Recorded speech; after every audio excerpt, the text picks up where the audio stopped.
금요기도회에 나온 모든 성도 여러분들을 이 시간 진심으로 환영하고 또 축복합니다. 이 시간에 함께 우리 주님도 높이고 찬양하실 때에 정말 찬양받기 합당하신 그분을 우리가 더욱더 높임으로 나아갈 수 있기를 원하고, 또 이 시간 우리가 깊은 고백으로 또 찬양할 때에는 그 고백 가운데에 하나님께서 우리에게 더해주실 그 회복과 하나님의 그 어루만져 주심이 정말 우리 가운데 함께하기를 간절히 원하는 마음으로 이 시간에 함께 찬양하시면서 금요기도회로 나아갔으면 좋겠습니다. 함께 찬양하겠습니다.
합당하신 주님께 영광의 박수 올려드리며 나아갑니다.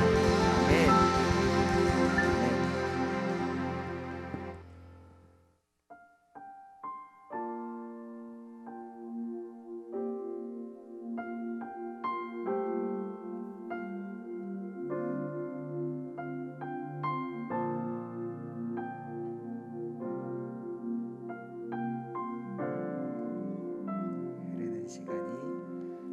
흐르는 시간이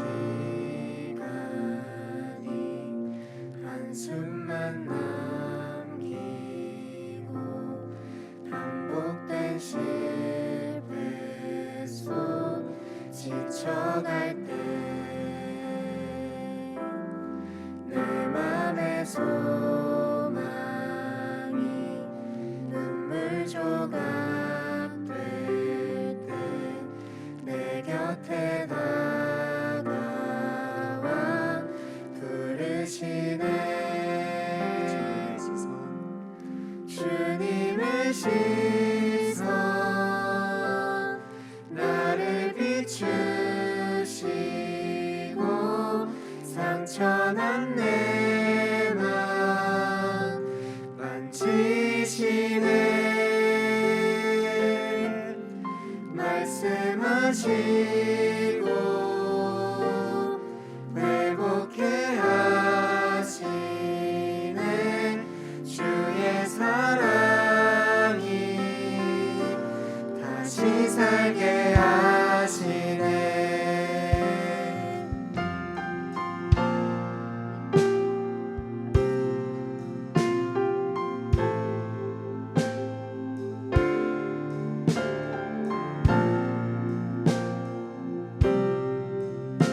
다시 한번 고백하겠습니다. 흐르는 시간이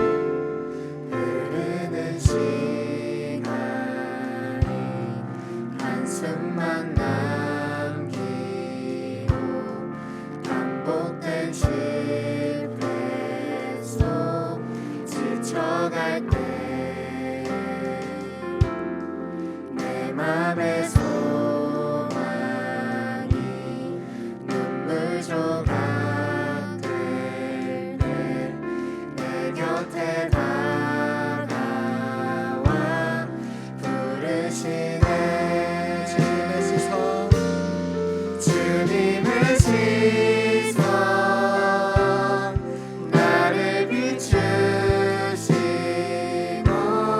상처난 내 맘 만지시네.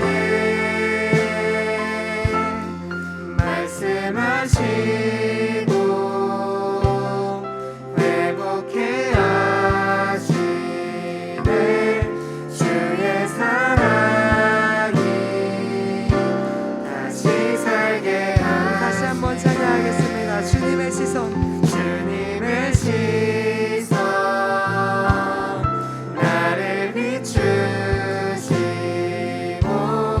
상처난 내 맘 만지시네. 말씀하시고 회복해 하시네. 주의 사랑이 다시 살게 하시네. 주를 봅니다. 지금 이곳에서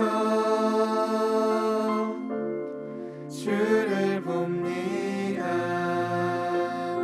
지금 이곳에서 주를 봅니다. 지금 이곳에서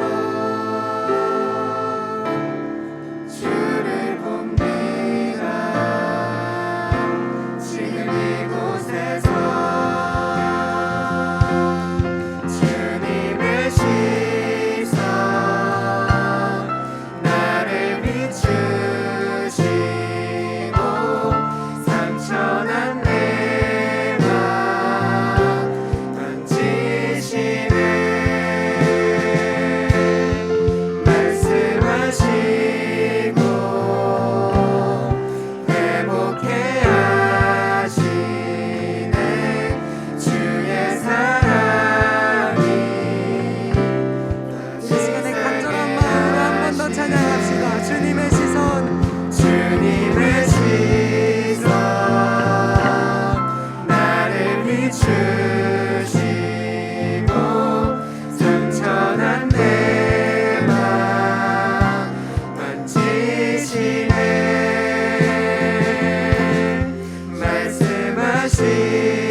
주시는 그 주님의 시선을 다시 한번 기억하길 원합니다.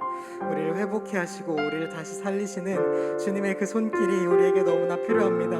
하나님, 이 시간 우리 가운데 임재하셔서 하나님 그 손길로 우리의 마음을 치유하시고, 하나님 우리가 세상 가운데 살아가는 동안에 하나님의 정말 백성으로 살아가는 하나님 그 마음을 하나님께서 위로하여 주시고, 하나님의 그 길을 따라가는 그 마음을 위로하여 주시고, 늘 동행하며 따라가는 그 역사를 우리가 날마다 경험하며 나아갈 수 있도록 이 시간 우리의 마음 가운데 하나님 함께하여 주시옵소서. 이 시간 함께 한 마음으로 기도하며 나아가길 원합니다. 하나님, 오늘 감사합니다. 이 시간 가운데 인도해 주시고 보호해 주시며 감사드립니다. 하나님, 이 기도 가운데, 하나님 찬양 가운데, 하나님 예배 가운데 주님 말씀하시옵시고 우리가 그 말씀을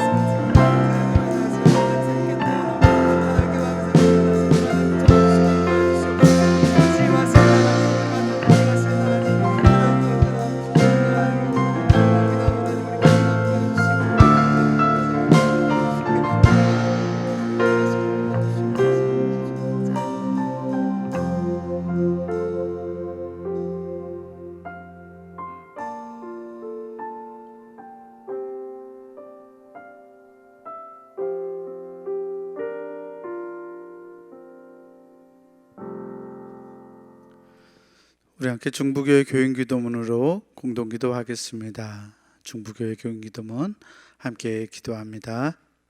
혹 내가 하늘을 닫고 비를 내리지 아니하거나, 혹 메뚜기들에게 토산을 먹게 하거나, 혹 전염병이 내 백성 가운데 유행하게 할 때에 내 이름으로 일컫는 내 백성이 그들의 악한 길에서 떠나 스스로 낮추고 기도하여 내 얼굴을 찾으면 내가 하늘에서 듣고 그들의 죄를 사하고 그들의 땅을 고칠지라.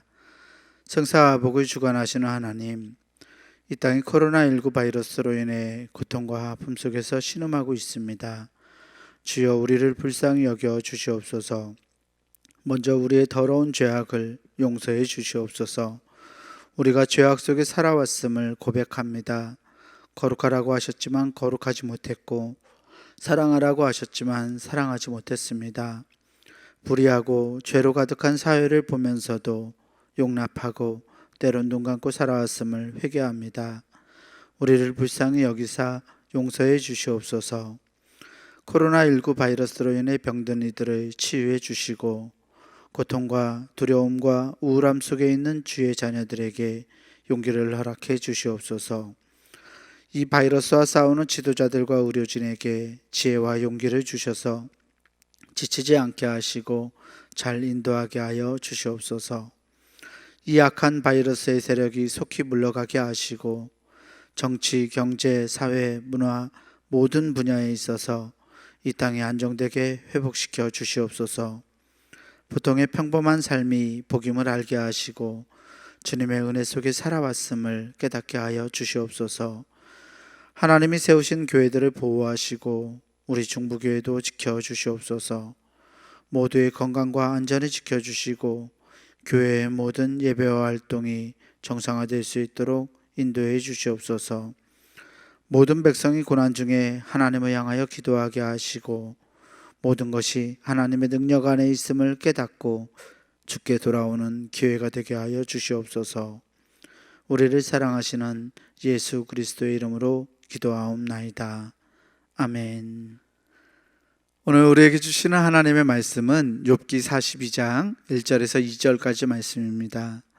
욥기 42장 1절에서 2절 말씀, 제가 가진 성경으로 구약성서 803페이지에 있습니다.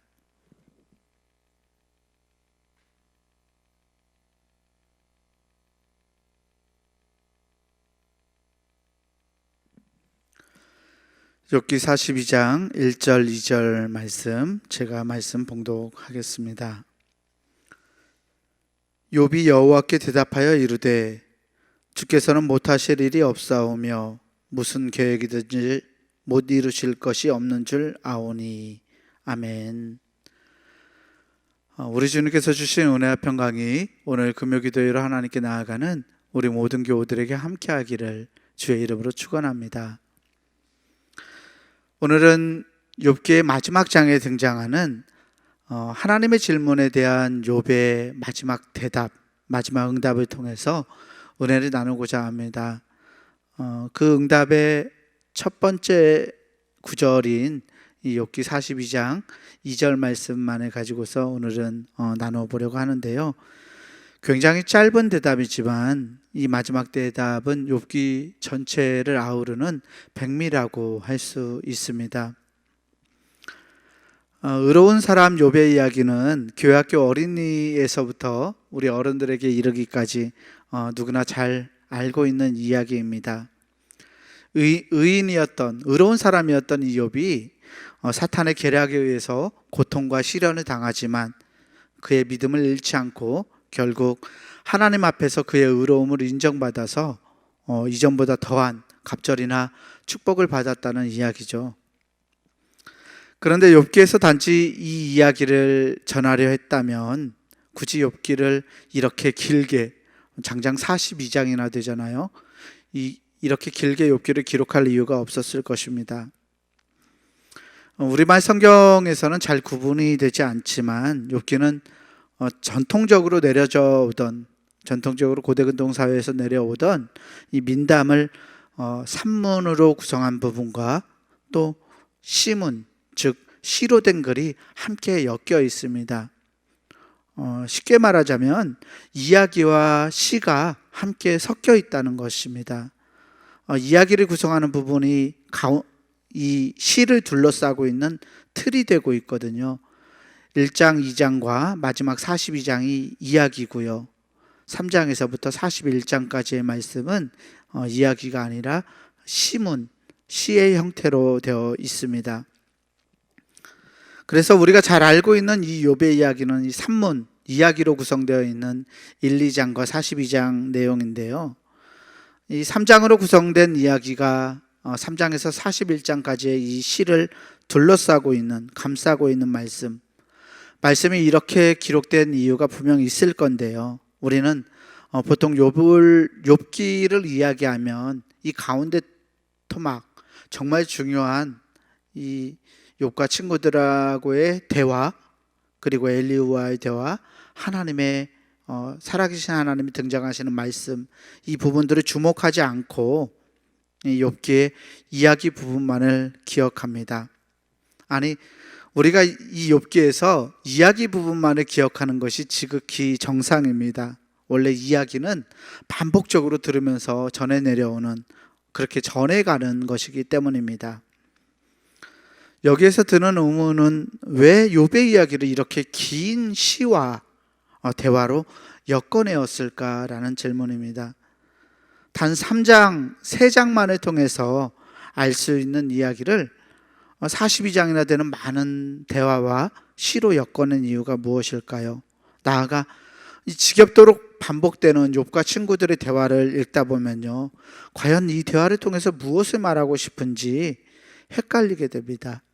또 욥의 말이 옳은 것도 같고, 또 어떻게 들으면 친구들의 말이 옳은 것도 같습니다. 아니, 오히려 잘 읽다 보면 친구들의 말이 옳은 것 같고, 욥이 의로운 사람이 아니라 하나님에게 어떻게 막 반항하고 질문을 던지고 항거하는 사람처럼 보이는 것이 사실입니다. 자기가 결백하고 자기가 의롭다는 것을 막 토로하면서 고난과 역경을 사람에게 허용하시는, 사람에게 고통을 주시는 이 하나님에 대해서 고발하는 욥의 모습이 낯설기까지 합니다. 그런데 자신의 결백을 주장하고 하나님과 재판장에서 만나서 따지고 싶다고 했던 이 욥이 마지막에 하나님과의 만남을 통해서 고백하는 말이 있습니다. 바로 오늘 우리가 읽은 본문 말씀인데요. 욥기 42장 1절에서 6절까지의 고백입니다. 따라서 욥기 마지막 장에 등장하는 오늘 본문 말씀 이 첫 구절은 욥기 전체의 주제를 잘 표현하는 결론이라고도 볼 수 있을 듯합니다. 친구들과의 대화, 엘리후와의 만남, 또 살아계신 하나님과의 만남을 통해서 욥이 하나님께 마지막으로 대답합니다. 오늘 말씀 42장 2절 말씀인데요, 제가 읽어보겠습니다. 주께서는 못하실 일이 없사오며 무슨 계획이든지 못 이루실 것이 없는 줄 아오니. 아멘. 이 말씀은 고난에 당하던 의로운 사람 욥이 하나님의 뜻, 하나님의 계획에 대해서 고백하는 말입니다. 세번역 성경에서는 이 말씀을 다음과 같이 표현하고 있는데요. 이렇게 말하고 있습니다. 주께서는 못하시는 일이 없으시다는 것을 이제 저는 알았습니다. 주님의 계획은 어김없이 이루어진다는 것도 저는 깨달았습니다. 아멘. 짧은 구절이지만 이 말씀은 하나님의 전능하심, 하나님의 전능과 하나님의 뜻에 대해서 우리에게 가르쳐주고 있습니다. 우리 그리스도인들이 가장 알고 싶어하는 것 중 하나는 하나님의 뜻입니다. 흔히들 그런 말씀 많이 하지 않으십니까? 이거 하나님의 뜻이야. 하나님의 뜻에 순종해. 난 하나님의 뜻이 무언지 도무지 모르겠어. 왜 하나님이 나에게 이렇게 고통을 주시는지 도무지 모르겠어 라고 등등 그렇게 말하곤 합니다. 하나님을 신앙하는 그리스도인들에게 하나님의 뜻이 무엇인지 깨닫는 것은 굉장히 중요합니다. 하나님의 뜻을 우리가 알고 깨달아야 하나님을 기쁘시게 할 수도 있고 하나님을 믿으며 살아갈 수 있기 때문입니다. 그런데 하나님의 뜻이 참 애매할 때가 있습니다. 우리 삶에서 하나님의 뜻을 분별하기 어렵다는 말입니다. 예를 들어 믿음이 막 성장하고 자라는 사람에게 찾아오는 시련, 또 착한 사람들이 당하는 고통들, 악인들이 승승장구하고 악인들이 흥황하는 것, 이런 것들을 들 수 있습니다. 마치 하나님이 계시지 않은 것 같이 느껴지는 그런 순간들이 우리 신앙인들에게는 있습니다. 고통당하고 괴롭고 어려울 때 우리가 애타게 하나님을 부르짖지만 하나님께서 도무지 나에게 응답해 주시지 않는 그런 경험을 하곤 합니다. 하나님을 간절히 찾지만 내가 처해 있는 나의 형편과 나의 상황이 달라지지 않음을 발견하게 되죠. 의로운 사람 욥의 이야기에서 욥이 처했던 상황이 바로 그러했습니다. 욥은 왜 내가 고통을 당해야 하는지 도무지 이해할 수 없었습니다.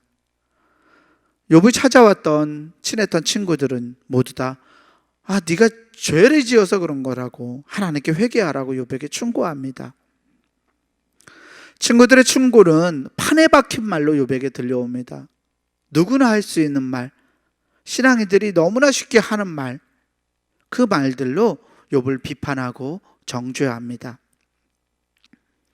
도무지 자신의 결백을 인정해 주지 않는, 이해하지 못하는 친구들 제 욥의 마음은 점점 더 답답해져 갔습니다.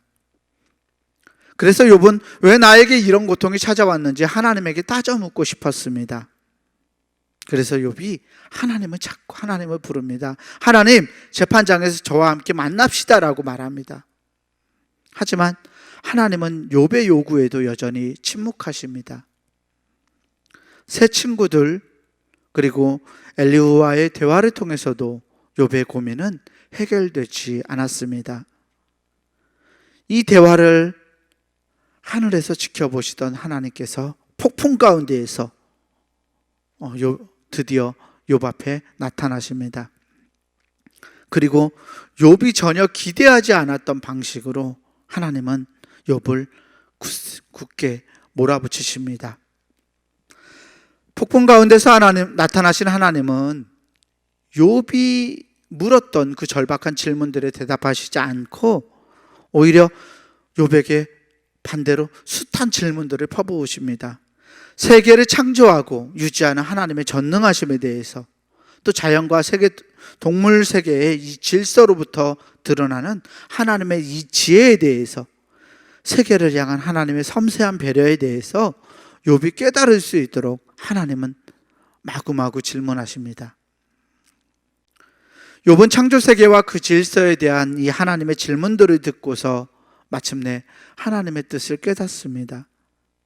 자기가 하나님께 어떤 존재인지 깨달았고, 하나님의 지혜가 자기가 생각했던 지혜, 인간이 생각할 수 있는 이런 생각들을 넘어서 있는 것을 발견했다는 것입니다. 그렇다면 욥은 어떻게 이 고통과 아픔 가운데에서 하나님의 뜻을 깨달을 수 있었을까요? 욥이 깨달은 하나님의 뜻은 과연 무엇이었을까요? 먼저 우리가 하나님의 뜻이라고 말할 때 우리는 이 하나님의 뜻을 구분해서 생각해 보아야 합니다. 우리 성도님들의 이해를 돕기 위해서 예수 그리스도의 십자가 사건의 예를 들어보려고 합니다. 십자가 사건에서 우리는 하나님의 뜻을 세 가지 정도로 구분할 수 있습니다. 하나님의 의도적인 뜻, 그리고 하나님의 상황적인 뜻, 마지막으로 하나님의 궁극적인 뜻입니다. 첫째, 하나님의 의도적인 뜻은 무엇이었을까요? 하나님의 뜻은 예수님을 십자가에 못 박는 것이 아니라 많은 사람들이 예수 그리스도를 따르게 되는 것. 그래서 이스라엘 백성들이 회개하고 참 하나님의 백성이 되어서 하나님의 뜻을 따라 살아가는 사람들이 되는 것이었습니다. 이것을 우리는 하나님의 의도적인 뜻이라 할 수 있습니다. 그런데 인간이 마련해 놓은 상황들은요, 하나님의 이 의도적인 뜻, 이스라엘 백성들이 회개하고 하나님께 나아오고 하나님의 백성이 되어서 하나님의 나라를 살아가는 것을 의도적으로 회피했습니다. 아니, 회피 정도가 아니라 사람들은 예수님을 죽이려는 음모와 계략을 짜고 적극적으로 예수님의 사역을 회방하였습니다. 이 가운데서 드러나는 하나님의 뜻을 우리는 하나님의 상황적인 뜻이라고 이름 붙일 수 있습니다. 인간의 악이 초래한 상황 속에서 하나님의 뜻은 예수님이 십자가에 못 박히는 것, 즉 예수님이 죽음을 받아들이는 것이었습니다. 그러나 단순히 수동적으로 죽음을 인정하는 게 아니라 죽음을 적극적으로 또한 창조적으로 이 죽음을 받아들여서 다음 단계에 이르게 하는 것이 하나님의 상황적인 뜻이라 할 수 있습니다. 마지막으로 십자가 사건에서 드러나는 궁극적인 뜻은 인간을 구원하는 것이었습니다. 십자가에도 불구하고가 아니라 십자가를 통해서 인간이 마련해 놓은, 인간이 결정한 여러 가지 상황들을 통해서 바로 그 십자가를 하나님의 궁극적인 뜻을 이루는 도구로 삼으셨다는 것입니다.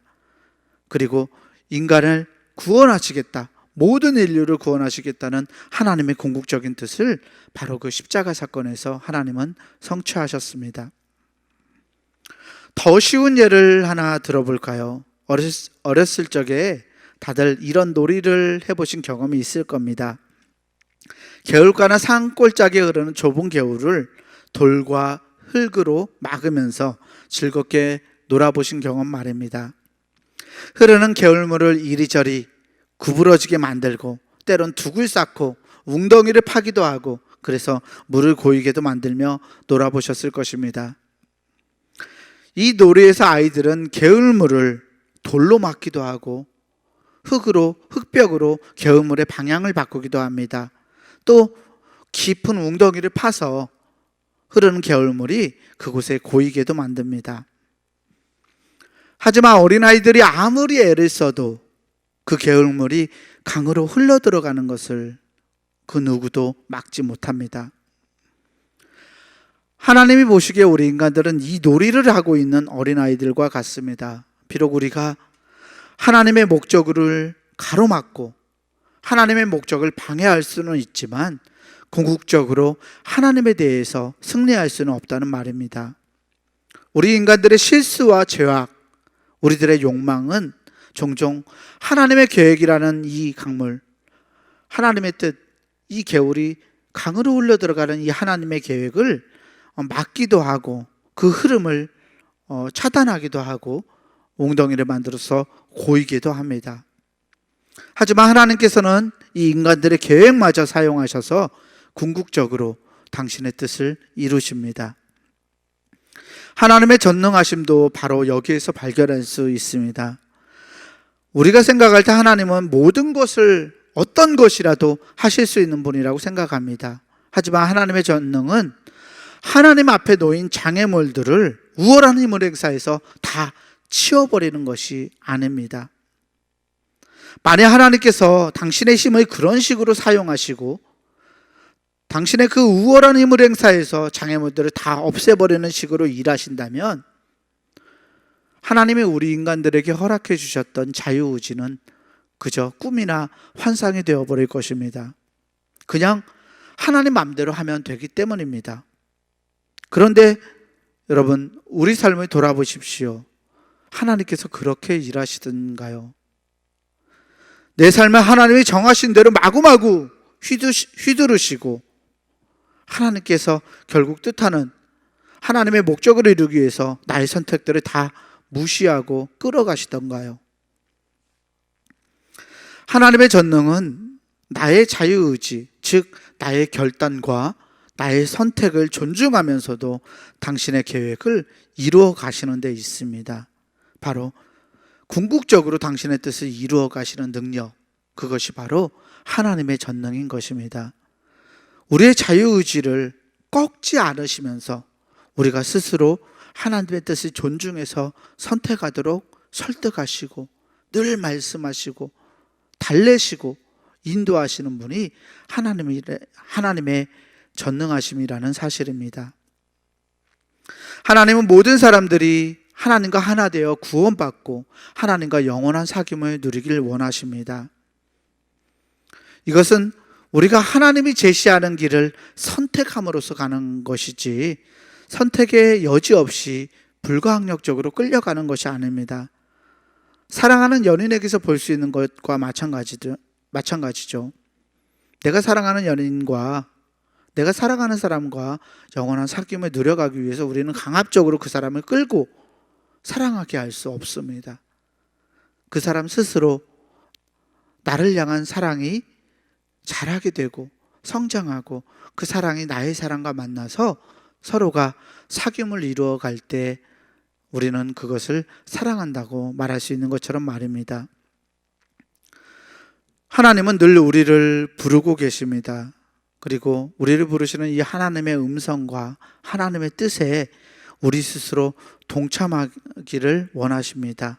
그래서 우리로 하여금 우리 자신이 결단해서 하나님의 뜻을 존중하고 하나님의 나라를 살게 하시는 것, 그렇게 살게 하시도록 우리를 이끌어 주시는 능력, 그것을 우리는 하나님의 전능하심이라고 말할 수 있습니다.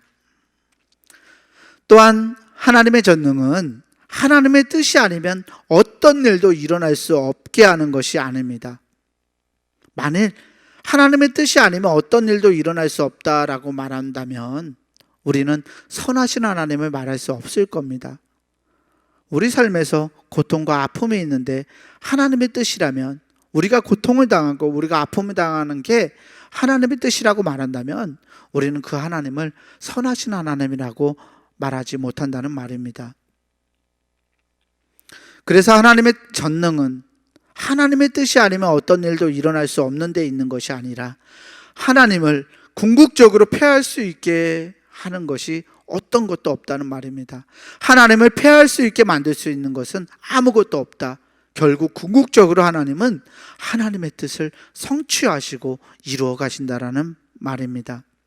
비록 인간이 우리가 우리의 선택으로 하나님의 뜻을 가로막아도 그 흐름을 거스른다 할지라도 개울물이 강으로 흘러들어가는 것을 막을 수 없는 것처럼 하나님은 마침내 당신의 뜻을 성취하십니다. 그것이 바로 하나님의 전능인 것입니다. 나아가 하나님은 가치 있는 것들, 우리 삶에서 이루어 놓은 놀라운 성취들을 결코 상실하지 않으시는 분입니다. 잊어버리시지 않으시고 기억하시며 그것을 보존하신다는 말이죠. 주님께서 뜻하신 계획을 우리를 통해서 어김없이 이루어내시고 그 결과들을 하나님은 누리시고 우리와 함께 그 결과들로 하나님의 나라를 만들어 가시는데 하나님의 전능하심이 있다는 말입니다. 이렇듯 하나님께서는 우리들의 선만이 아니라 우리들의 악, 우리들의 잘못된 선택마저도 이용하시는 분입니다. 그래서 그렇다고 해서 우리가 무슨 짓을 해도 상관없다는 말을 하려는 것이 아닙니다.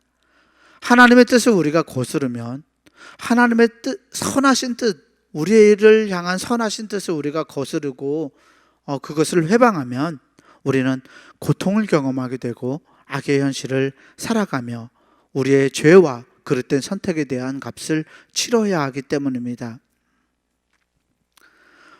오늘 우리들에게 코로나19 바이러스라는 위험하고 정말 악한 상황이 있습니다.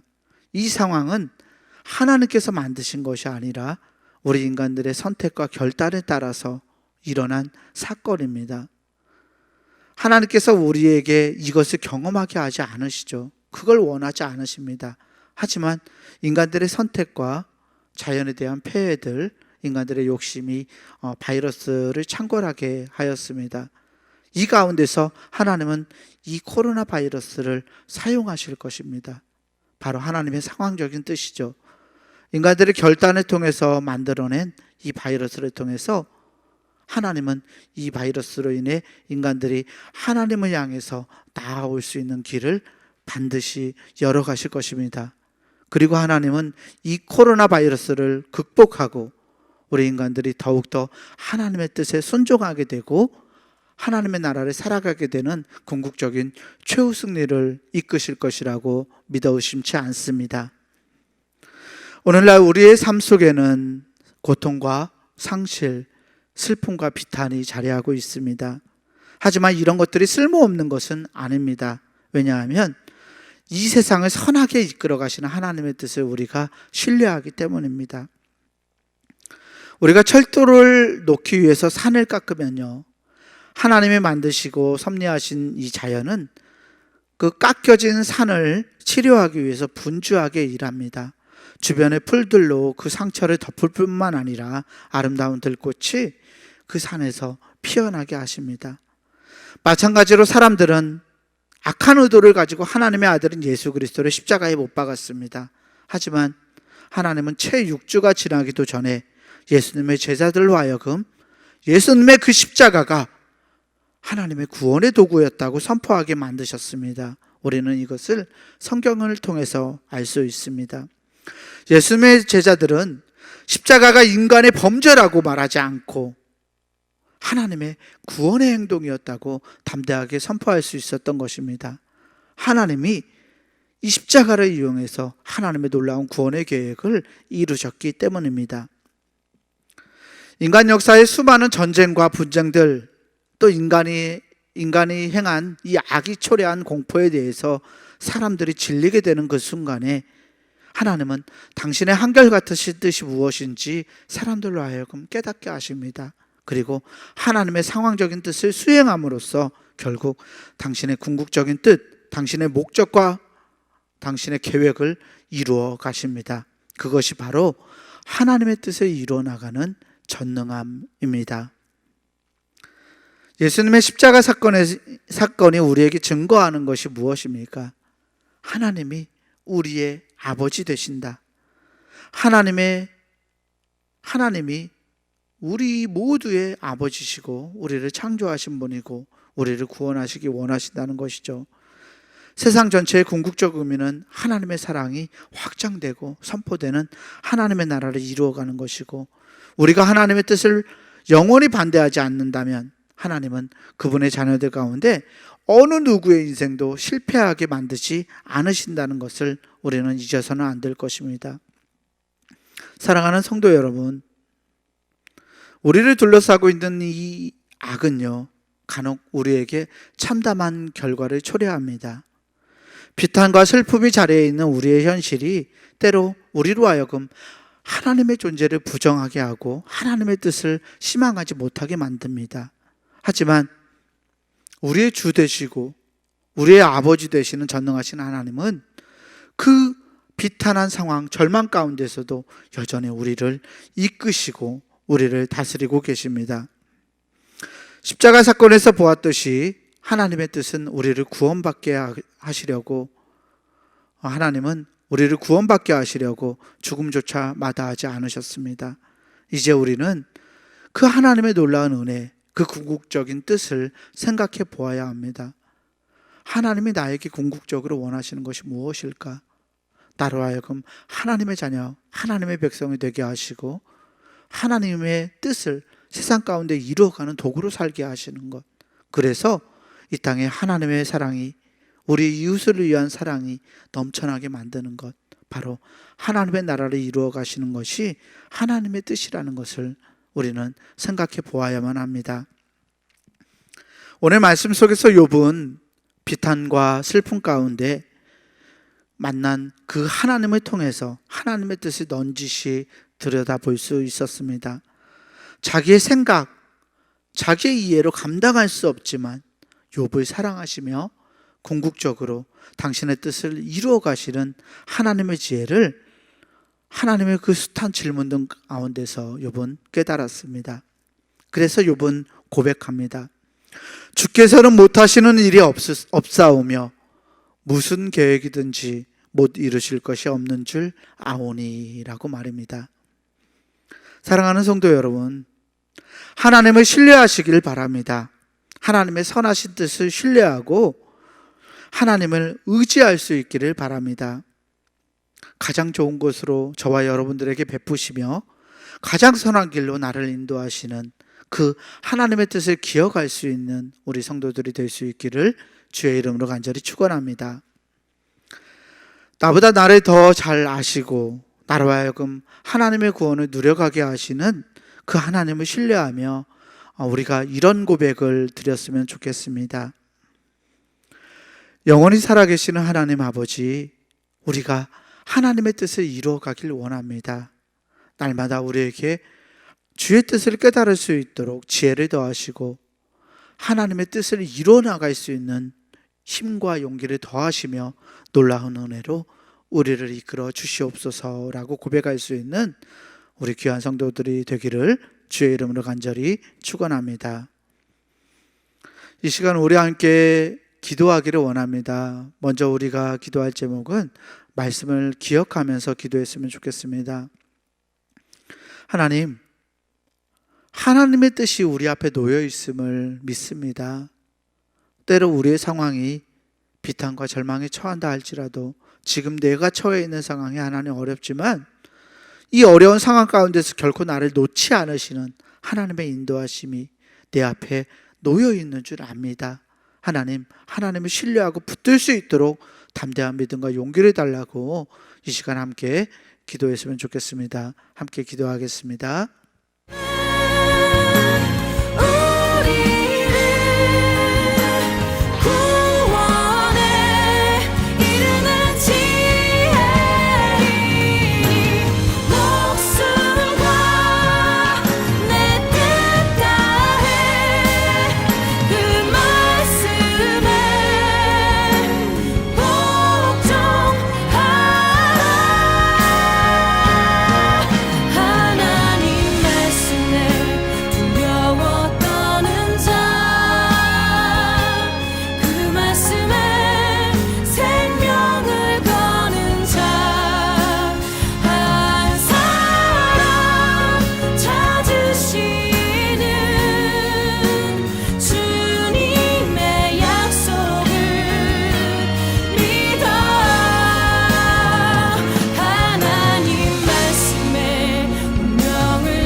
두 번째로 기도할 제목은 우리 교회학교 성경학교를 위해서 기도해 주셨으면 좋겠습니다. 특별히 이 성경학교 이제 한 주 남았습니다.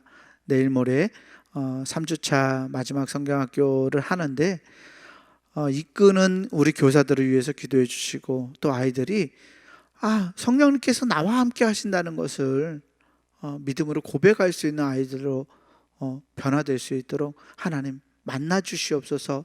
우리 아이들을 만나 주시옵소서. 우리 아이들 안에 성령 하나님이 계심을 아이들이 깨닫게 해주십시오 라고 함께 교회학교 성경학교를 위해서 기도해 주셨으면 좋겠습니다. 함께 기도하겠습니다. 아버지, 당신이 바라보는 영혼에게 나의 두 눈이 향하길 원해요. 아버지, 당신이 울고 있는 어두운 땅에 나의 두 발이 향하길 원해요. 나의 마음이 아버지의 마음 알아. 내 모든 뜻 아버지의 뜻이 될 수 있기를. 나의 온몸이 아버지의 마음 알아. 내 모든 삶 당신의 삶 되기를. 나의 마음이 아버지의 마음 알아. 내 모든 뜻 아버지의 뜻이 될 수 있기를. 나의 온몸이 아버지의 마음 알아. 내 모든 삶 당신의 삶 되기를. 내 모든 삶 당신의 삶 되기를.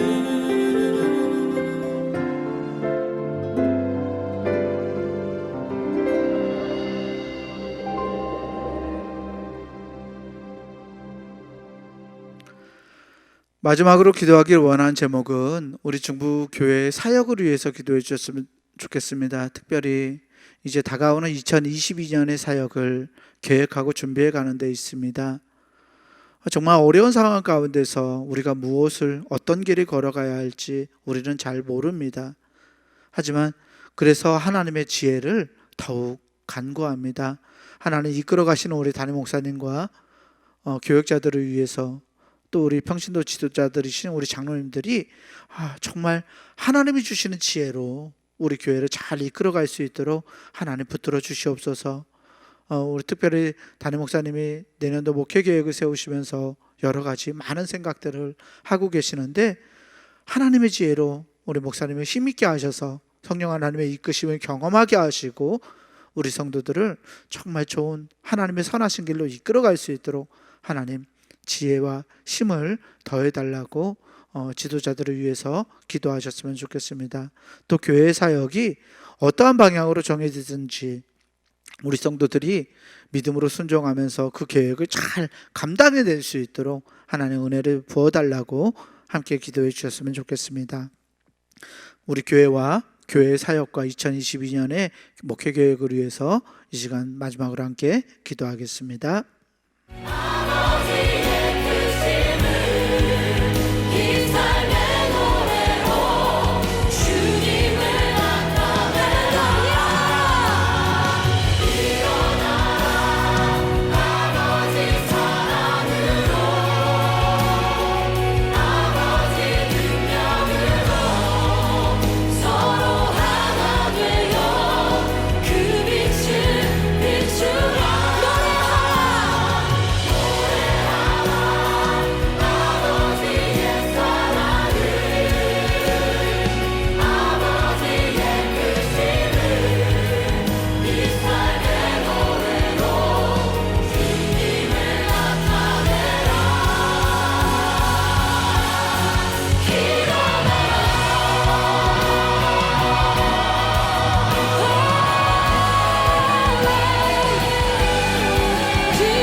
사랑과 은혜의 주님 감사합니다.